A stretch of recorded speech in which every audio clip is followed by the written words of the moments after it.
Palouse Prairie Charter School is located on the Lauder Highway 95 intersection. The school itself has a very high percentage of students who walk and bike to school. In addition to the kids crossing the intersection, across the street are student apartments and a dentistry that insist their employees park across the street and walk into work. The middle school service learning class have noticed this problem and are working to get a stoplight put in. All we have is me crossing first, the flag, and hoping that cars are paying attention. You know, there's not people texting or whatever. And most of the time we've been fine, but there's always, there's been a few instances where people have just kind of ignored the fact that there's a person with a flag in the middle of the street. Even with a vest with reflective tape and an orange crossing cone in my hand, I still get drivers who do not see me.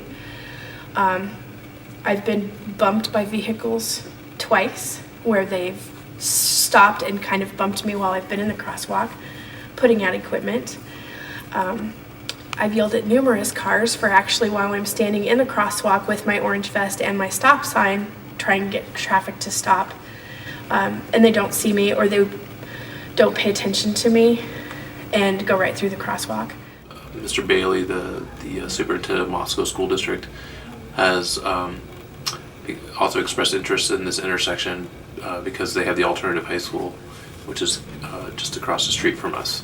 And so it was very clear through the discussion of all these community leaders that between University of Idaho students using that intersection, Palouse Prairie students using that intersection, the alternative high school students, I think it's Paradise Creek Alternative High School students using the intersection, that there was a need to ensure greater safety. I emailed the Department of Transportation because the intersection and the highway out there is run by the DOT, but they said that crossing guards would be a better alternative for students rather than a light.